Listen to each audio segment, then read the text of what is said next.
Hello, fellow duelists. This is Shadow of the Moon, and once again, I'm here with my wife, Dolphy.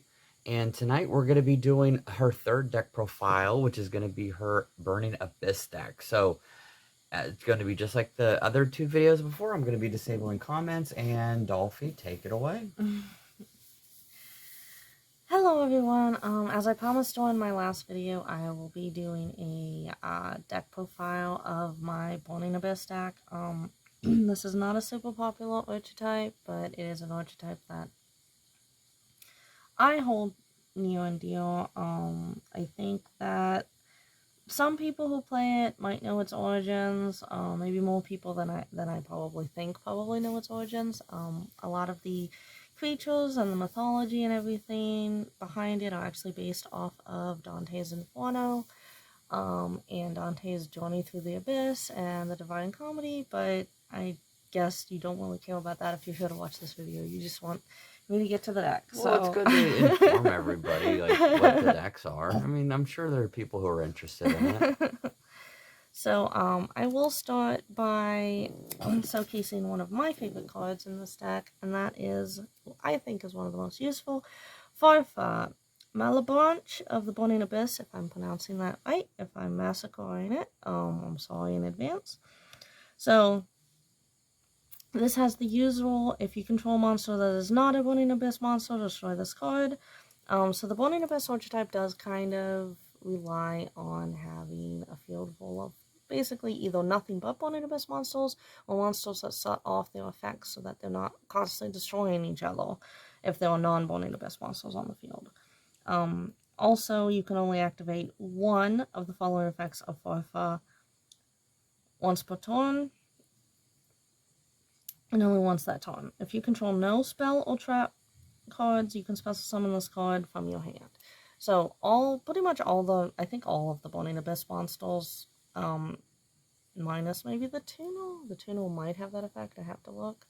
All have that effect. Basically, wait to play your backfield until you have your field full of the monsters you want.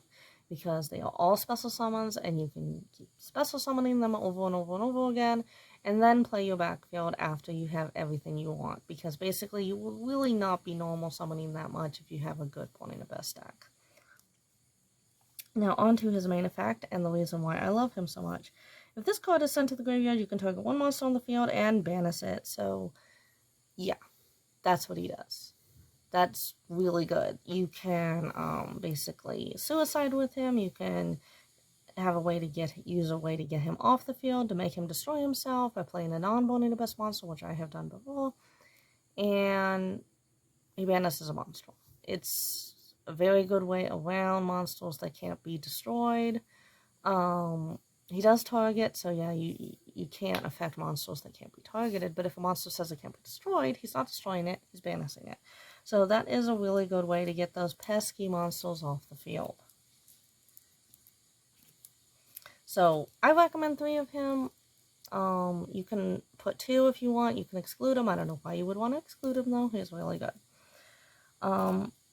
Next up is Skarm, Malebranche of the Burning Abyss. So Skarm actually has a good effect too. It has the basic effects of if you control a monster that's not a Burning Abyss monster, destroy this card, and if you control no spell traps, you can special summon this card from your hand. Again, all the Burning Abyss, like, underlane monsters have those. During the end phase, if this card is in the graveyard because it was sent there this turn, you can add 1 level 3 Dark Fiend type monster from your deck to your hand, except for Skarm.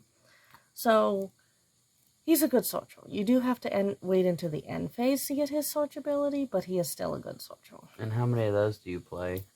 I believe I only have 2 in my deck of this. I think because you have to wait into the end phase to activate his turn. I've seen a lot of people use 3. I haven't tried the deck with 3. I only ever just had the 2. So I'm sold 3 wouldn't hurt, but you do want to include him because he is a sorcerer. And once you really get going with this deck, you want to be able to keep swatching and swatching and swatching. So, Lich, Malebranche of the Burning Abyss. There's no need for me to keep repeating the first 2 effects. If this card is sent to the graveyard, target 1 face-up monster on the field and negate its effects until the end of this turn. So, this is your primary easy to use negate in here. You're just going to be negating a monster's effects. That's it. Like effect veiler. Yes, it's like an effect veiler basically. So if you have a monster on the field and you can't get around it, or let's say it has an ability that makes it where it has an obscene amount of attack due to its ability, and you can't get over it, you will want to play this. I recommend 3, because yes, it's basically effect veiler for one of the best monsters. I play 3 Seal, Malabranche of the Morning Abyss. You can play 2 if you want, but this is his effect.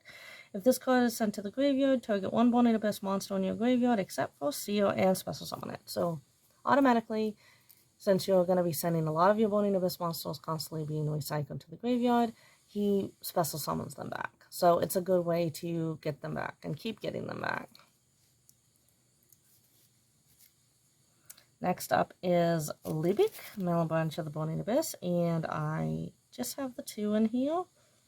If this card is sent to the graveyard, special summon 1 level 3 Dark Fiend type monster from your hand, but its effects are negated. So this is actually a really good card because not only are you special summoning, basically you're primarily just going to have level 3s in here anyway, but getting a free special summon, even of a non-Burning Abyss type monster, but you can use him to bring out a Burning Abyss monster and negate its effects so that it can't be, so that it's not destroying itself if there's non-Burning Abyss monsters on the field. Next up is Lubic, Malabranche of the Burning Abyss. This is your tuner. So he has the force effect that if you control a non-Burning Abyss monster, he destroys himself. He cannot be used as synchro material except for the synchro summon of a Burning Abyss monster. And yes, you can special summon him also if you have no backfield. So he's just a tuner, nothing fancy. I do have 2 in here of him. You can include 3. It really depends on how focused you are on bringing out your synchro. Graph, Malabranche of the Burning Abyss. And what he does is, if this card is sent to the graveyard, special summon 1 Burning Abyss monster from your deck. So you don't have to wait into the end phase for his sorting ability, which is why there's 3 of him in here. Of course. You should always include 3. There's no reason not to have 3 of him in here. He's your main soldier. Tour Guide from the Underworld. When this card is normal summoned, special summon a level 3 Fiend monster from your hand or deck, but it has its effects negated. Also cannot be used as synchro material. So yeah, you can't use her for synchroing for the Burning Abyss synchro, but she's a great way to bring out a Burning Abyss monster and negate its effects so that it's not destroying itself. So she's a good way to set up for an Exceed summon, or a Link summon, or go into anything like that. Also really good to go into the next card that you're about to show off. Best one to special summon, because when he goes to the graveyard, you get to put another monster in the graveyard. Yes, which I'm going to get to that in a second. So I recommend including 3 of her. She's a level 3. She's basically made to go with the stack. Fiendish Rhino Warrior. Fiend monsters you control, except Fiendish Rhino Warrior, cannot be destroyed by battle or card effects, which makes it to where all of your Burning Abyss monsters cannot destroy themselves via their card effects, which, if you have him on the field, and then let's say 3 Burning Abyss monsters, they won't be destroying themselves due to a non-Burning Abyss monster being on the field, so he's very useful for that. If this card is sent to the graveyard, send a Fiend monster from your deck to the graveyard. So you can use this to search for any of your Burning Abyss monsters and put them in the graveyard. Or any card you want and put it in the graveyard, because Burning Abyss monsters don't have to be discarded to get their effect. They just have to be sent to the graveyard. Exactly. So you can just, he's basically a Fullest Burial. So yes, definitely you should include 3. And these guys are adorable. I only have 1 of each in here, so let me get to each one. They're very cute. Phantom Knights of Ancient Cloak. If this card is in attack position, target a dark monster on the field, change this card to defense position. If you do, the monster gains 800 attack and defense until the end of your opponent's turn. So, yes, he can be useful for that, but that's primarily not what I use him for. You can banish this card from your graveyard, add a Phantom Knights card from your deck to your hand, except for Ancient Cloak. So, yes, card, not monster. So, meaning you can use him to search for the very valued and sought after trap cards that are associated with this archetype. The Phantom Knights of Ragged Gloves. A Dark Exceed monster that was summoned using this card on the field as Exceed material gains this effect. If it is Exceed summoned, it gains 1,000 attacks right off the bat. That makes it into a beat stick. Even if it wasn't normally a beat stick, it makes it into one. You can banish this card from your graveyard to send a Phantom Knights card from your deck to the graveyard, meaning you can banish him to send him to the graveyard, or the next one that I'm about to pull out. Phantom Knights of Silent Boots. If you control a Phantom Knights monster, you can special summon this card from your hand. So, if you choose to include more Phantom Knights monsters than I'm including, he is a free special summon for that reason alone. You can only special summon him once per turn this way. You can banish this card from your graveyard to add a Phantom Knight spell trap from your deck to your hand. So, you can, again, use him to dump him in the graveyard, and then banish him to search for a trap. So really, this little toolbox of toasty ghosties is a great way to search for those trap cards. Would you ever build a pure Phantom Knights deck? I don't know that the Archetype's playing style appeals to me. I think they work very well with this archetype, but I don't know if I would want a pure one. Crane, I only include one in here. It's a level 3. When this card is normal summoned, target a level 3 monster in your graveyard and special summon that target its effects are negated. So again, you can use him to get back one of your Burning Abyss monsters, and since its effects are negated, it won't destroy itself.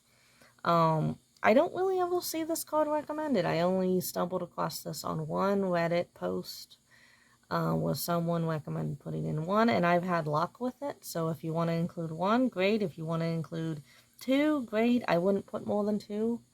Because it is not a fiend, it is a winged beast, but it is a good card. Now let's get to the spells and traps. Spells and traps. So we have 3 copies of the Terminus of the Burning Abyss. Now, if you don't plan on using the Fusion Monster, you don't have to include this. If you do plan on using the Fusion Monster, which is this guy here, you should include 3. There is no reason not to have 3 if you want to use the Fusion Monster. Special summon a Burning Abyss Fusion Monster from your extra deck using monsters from your hand or field as fusion materials. During your main phase, except the turn this card was sent to the graveyard, banish this card from your graveyard, then target one Burning Abyss monster on the field, and it gains 800 attack and defense until the end of your opponent's next turn. So, this buys you 2 turns of your monster being a beefstick, basically. You know, it turns into a beefcake, even some of your puny monsters. But if you play this on the Fusion itself, which is what I have done time and time again, it's pretty hard to get over that. I include 2 Raigekis. You can get rid of Raigeki, you can put 1 Raigeki, you can put a different destruction spell. I just have luck with it because it's a instant field clear.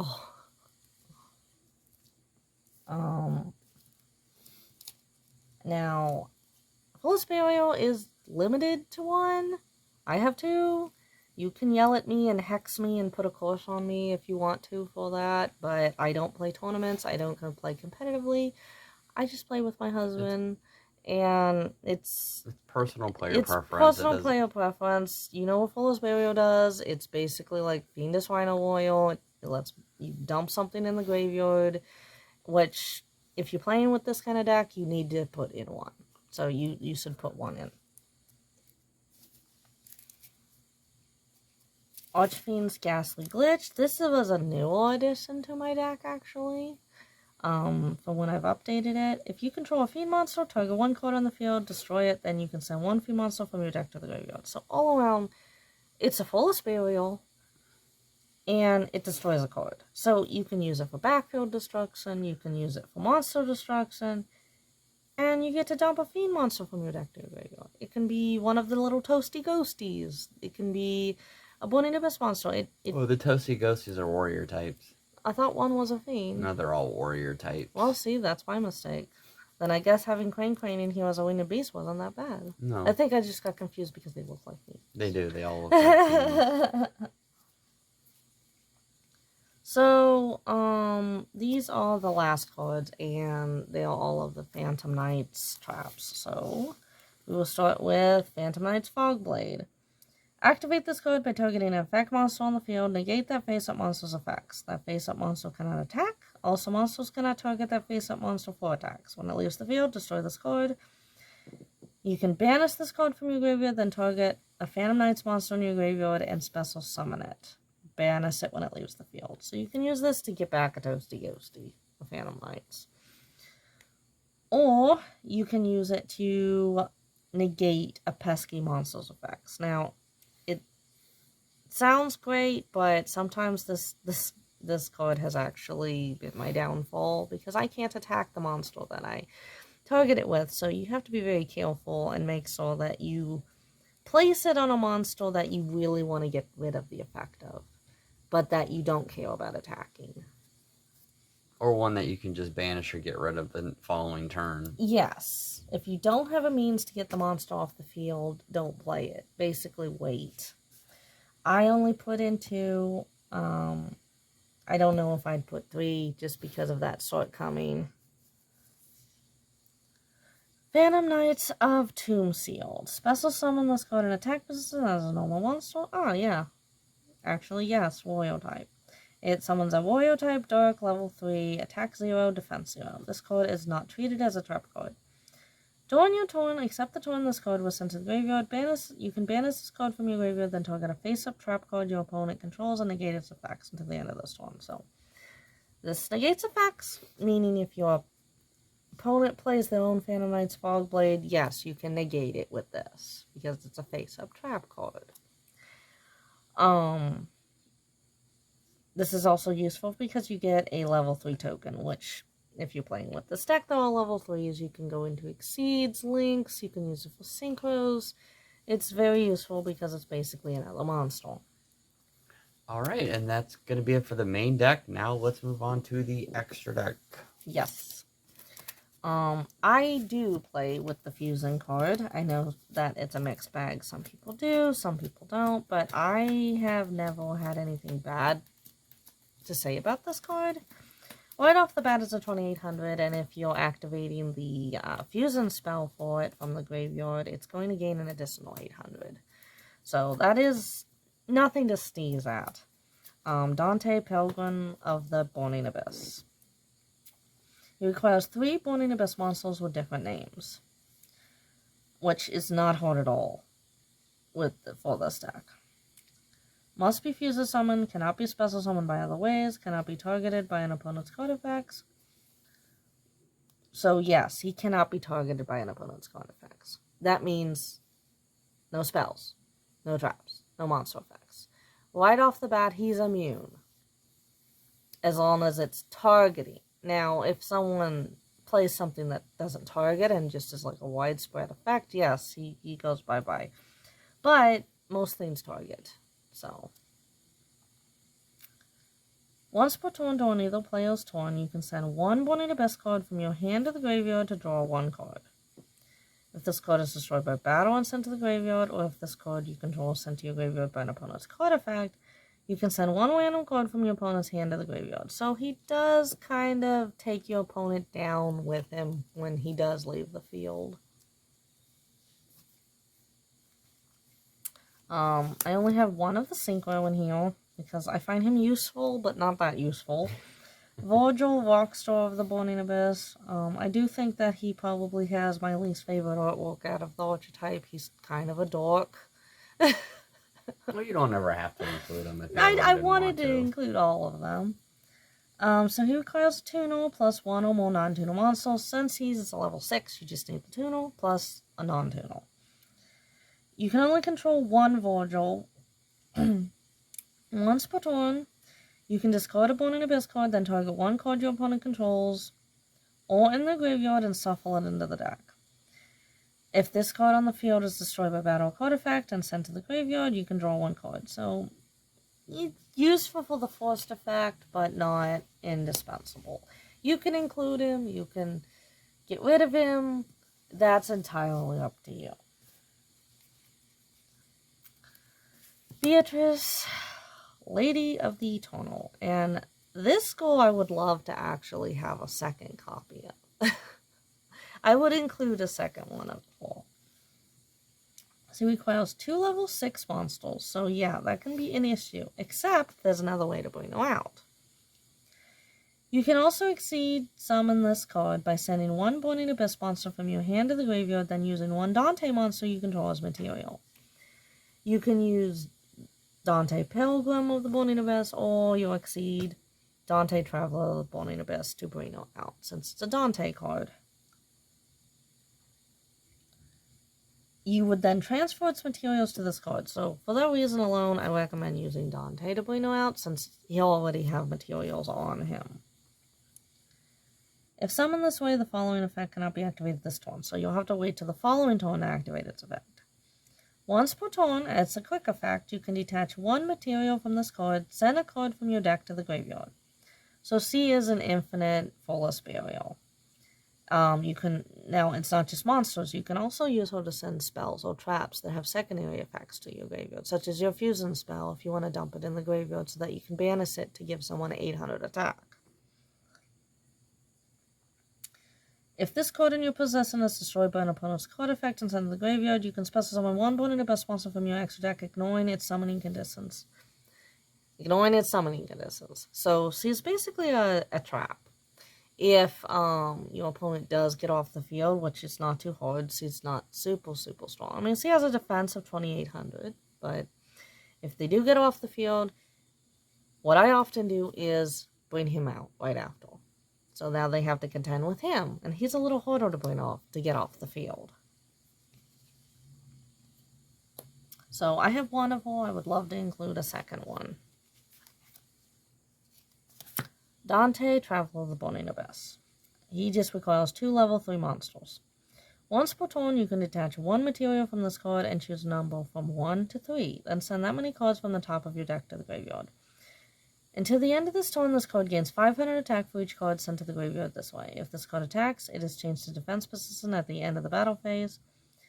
If this card is sent to the graveyard, you can target one Burning Abyss card in your graveyard, except this card, and add it to your hand. So for that primary effect of him dumping 1 to 3 cards from the top of your deck to the graveyard, he is useful in so many kinds of decks. He is good in Sylvan decks. He is good in Twilight Swan or Light Swan decks because of that, top decking ability, and he's of course indispensable in heal, and since you can use him to bring out Beatrice more easily, you definitely want 3 of him in heal. I do wish that they had a hollow variant. They do. They do? They do. It's a little more expensive, but they do. I would love to get 3 hollows of him. I think they have ones that looked exactly like this one.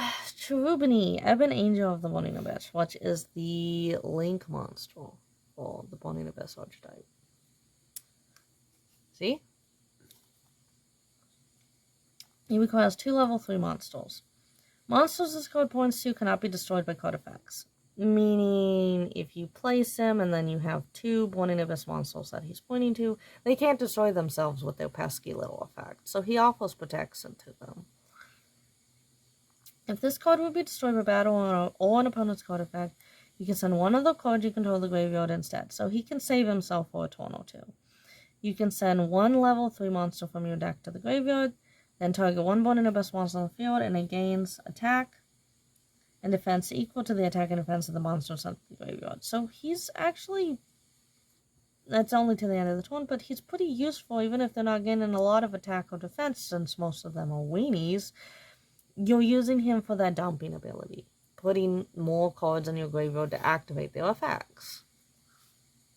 So I have 2 in here. You can put 3, but you do need at least 2.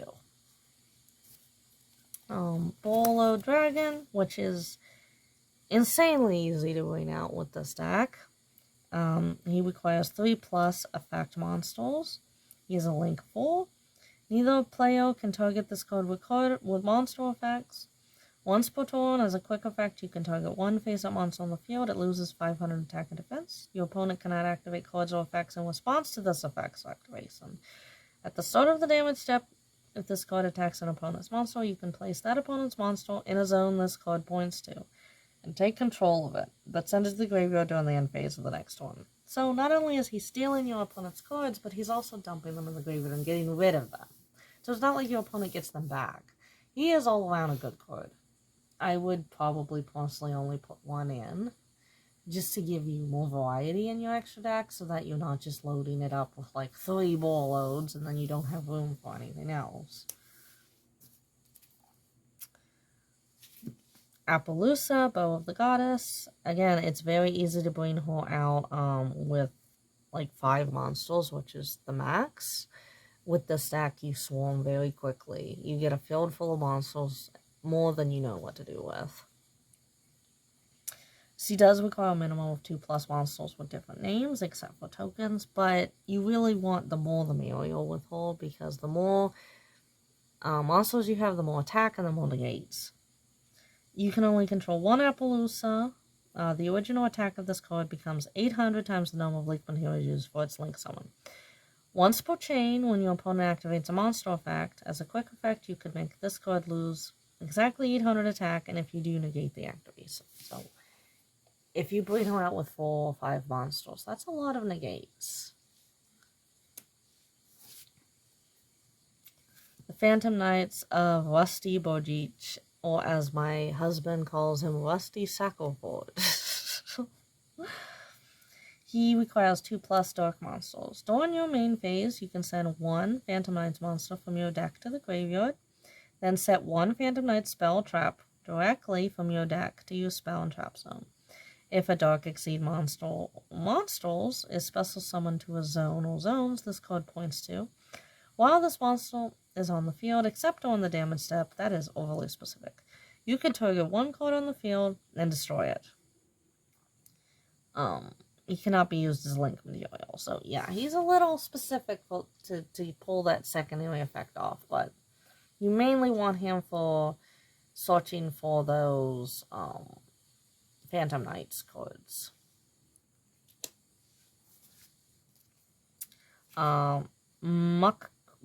Muckrackle from the Underworld. So again, one of the newer additions to my deck. I don't even think I've really gotten to play with her yet. 2 effect monsters is all that's needed for her. Cannot be used as link material. The turn it is link summoned. If a monster or monsters you control would be destroyed by battle, card effect, you contribute 1 fiend monster instead. So, yes, you can use her to save your other more important monsters. You can target a fiend monster in your graveyard except for Muckrackle. Discard a card, and if you do, special summon that monster. So, you can target a Burning Abyss monster or any monster in your graveyard, discard a Burning Abyss monster, thus activating the Burning Abyss monster's effect, and getting that other monster back. And also you cannot special summon monsters for the rest of this turn except fiend monsters, which this is primarily a fiend deck. So for that reason alone, you really should try to keep it primarily fiend deck. It's okay to put non-fiend monsters in there, just don't overload it. Don't make it like half and half, or 75 non-fiend, 25% fiend, or you will run into issues. A Sorokin, I actually dug this suggestion up. I mean, this was actually somewhat hard to find. He requires 3+ level 3 monsters. So he's a little not hard to bring out because you swarm with this deck, but with other decks, I'm not sure. While this card has material, it can attack a number of times each battle phase up to the number of materials attached to it. That can be pretty good. He is only a 2100 attack, but this other effect is battle. At the start of the damage step, if this card battles, it gains 200 attack. So he keeps getting a little stronger. When another monster's effect is activated, as a quick effect, detach a material from this card and negate the activation. if you do destroy that card, that is why I include him in here. He has another negate. And he does destroy the card that he negates, so he gets it off the field. And then 1 Fortune Tune, which requires 2 level 3 monsters. Neither player can target this card on the field with card effects. If this card would be destroyed by battle or card effect, detach a material from this card instead. So it can save itself. You can play it in defense mode and buy yourself some time doing that. What I have found myself I've had to do until I can make a comeback. Once per turn, during your standby phase, gain 500 life points. If this card is sent from the field to the graveyard, target 2 level 3 monsters in your graveyard and shuffle them both back into the deck. If you do, return this card from your graveyard to the extra deck. So he brings himself back to the extra deck after he gets destroyed, and you do get 2 of your level 3 monsters recycled back into your deck. So I use him for that. Basically, he's great for graveyard recycle. So yeah, that is the deck basically in a nutshell. And again, I know it's not a super popular archetype. It's kind of tricky to find cards that work with it because it's all level 3s and you need stuff that just works with level 3s. I don't recommend putting anything in here that is above a level 3, or you're going to throw the whole thing off. I am sure there's people out there who can make it work, but this is one of those very formula specific, very combo specific decks. If one card is off, it throws the entire thing off. Alright, well that's going to be the end of this video. Do you know what you're going to be doing for your final video for the month? I'm thinking of doing my Atlantean deck. Okay, you can do your Atlantean deck. But I haven't fully decided yet. Alright, well it's going to be, I guess, a surprise then to see exactly what deck she's going to have. So stay tuned for the last deck profile that's going to be up for next Monday, and thank you very much for coming out and showcasing your Burning Abyss deck, and we will see you next time. Later.